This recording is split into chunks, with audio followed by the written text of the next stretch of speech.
Welcome back to Sharing the Sawdust. My name's Falafel.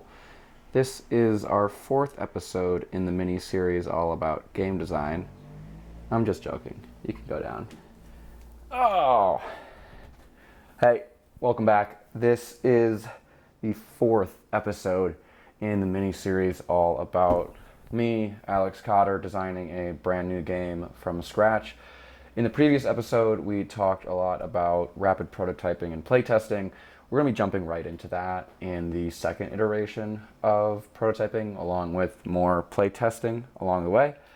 So in this part of the series, we're just doing a lot of learning loops, as we might call it in the business world.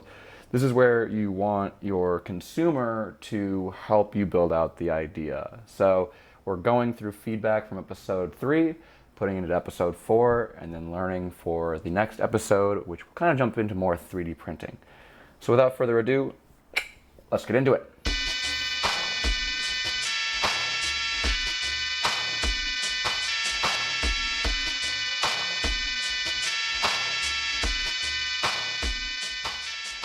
Okay, so in the last episode, we were talking about rapid prototyping, and a lot of the supplies used to make those models were things that you could find at your local Target, Walmart, wherever you're shopping, or even in your recycling. So in this next episode, we're talking more about kind of cleaner design, forming a little more of an aesthetic when designing this, but not so much that we're needing to 3D print any parts. That'll come later. This one we are going to be using foam core, both black and white, because it has very clean cuts and a little more strength than your average corrugated cardboard that comes in an Amazon package. So without further ado, let's jump into the build montage and let's talk about the prototypes and how they turned out. It's the story of a UFO that has landed.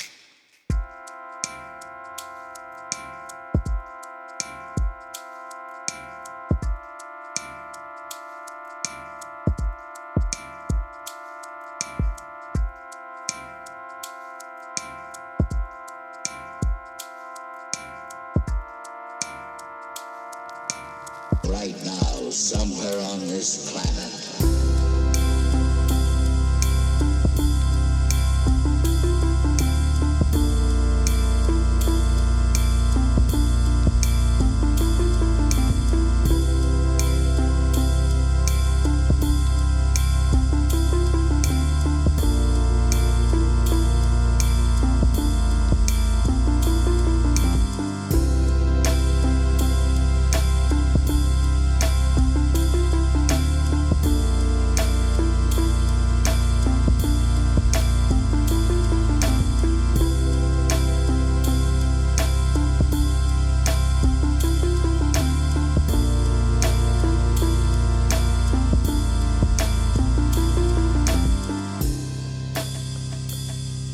Okay, so this is the updated silo design for the second iteration.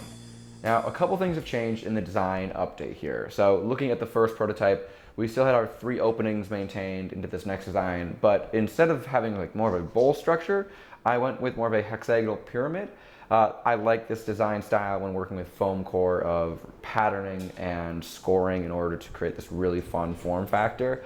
It also worked really well because the walls now function as ramps. So people that are really accurate can actually roll it up and stick it to the side, and they're rewarded for that too. You actually get 3 points instead of just getting 2 for getting abducted. Now, we also had to update the design where the magnet was hidden instead of being shown, and that's because on one side of the magnet I drew a cow, and on the other side I drew an alien, and that was to signal to each of the pucks which side they should throw on. So I had a moo puck and a little pew pew puck for like a alien's blaster or laser gun or something like that. And with this, the design of the magnet could not be seen by the other team. So we designed a little cavern here so it would just hold the magnet after you place it in, and then you'd cover it with this little plunger. Now, in addition to that, we also wanted to talk more about the scoring, because this being now a 3, 2, and 1 point game, what did people think? And overall, it was positively received, where the ability to score different points engaged people more, because even if they were down by, let's say, 6, they could still score that in one round because they get to get 2 on the tower. Now, one thing they didn't like in this design update was the fact that foam core was used to separate the magnet and the puck connection. Now, in our previous design of just having the bowl, it was really thin, so you could just slide a puck under there and you'd hear that snap, and that snap was really important to your feedback. You'd say, okay, I did a good job. But here, if you slide it, it's quite soft, and you can't have that same auditory feedback and not expect people to dislike it, and that's exactly what they did. So in the future of this design, I want to make sure that the distance between the magnet and the puck is as thin as possible. We want to hear that snap while delivering that moment of joy for them while they play. Now, all of the feedback will be taken into consideration for the next iteration, starting in the next 2 weeks. But next, let's move on to the UFO 2.0. Right now, somewhere on this planet,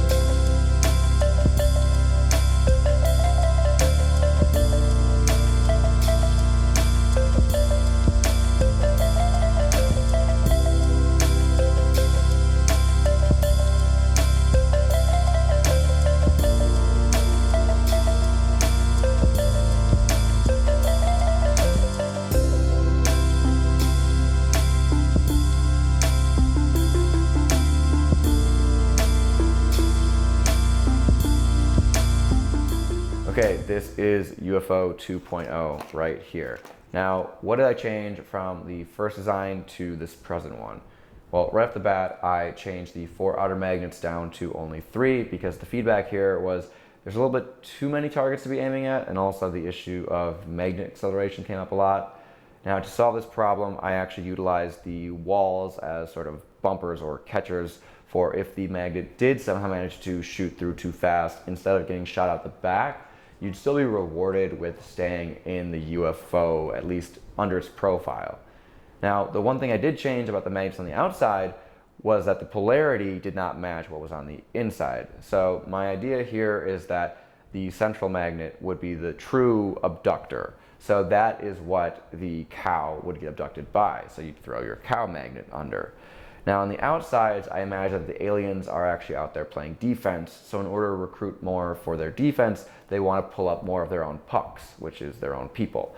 Now I like that as lore, and I think it really adds to the story. The playtesters also liked that as well. So that was good feedback to continue with that overall agenda. Now, one thing that they thought could be fixed here were the gaps actually being too big. With the cow polarity magnet in the center, it was actually pulling up far too many pucks to be worth 3 points as opposed to the outers being worth only 1. So in order to solve this problem, they suggested tightening up the defense or maybe adjusting the scoring so it's only a 1 to 2 rather than a 1 to 3 point jump for the central play.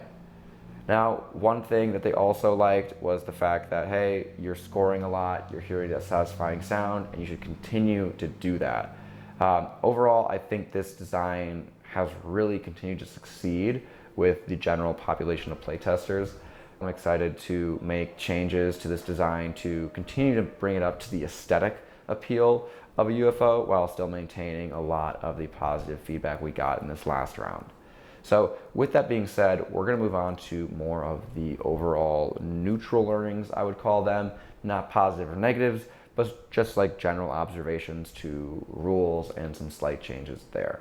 Okay, so a couple of new things coming to the next round of prototyping and playtesting.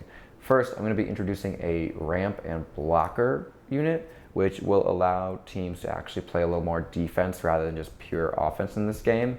The feedback that we've been hearing is that pucks are great for scoring, but there's no real incentive to try to block the other team. With this new piece, it will not be worth anything because it won't have any magnets inside of it, which means teams will now have the choice of either to play offense and defense at any point during the game. And I think this will add another element to it and will also be really fun to see how the ramp is utilized when playing with the silo design. Now, the second thing coming will be the addition of the rule change of where you can throw from. So throwing, sliding, rolling, it all needs to be taking place within your hip width. What we saw with our play testing in this last round, and even before in the first round, the discussion of, well, what if I use a pivot foot, and trying to feel out what that right distance is of where you can throw from. And the prototyping and play testing of this round revealed that sliding from the hips seems like a pretty good window, where you still have some options to slide from, but you're not reaching around the table in order to essentially nullify the fact that there are 3 walls in this design, and instead of just having to go right at it or go around it, you can simply lean to one side and have a clean slate. So with that all said, I think those 2 new changes will add important elements to keep the game engaging and fun, and I'm really excited to see how our playtesters react to them next week.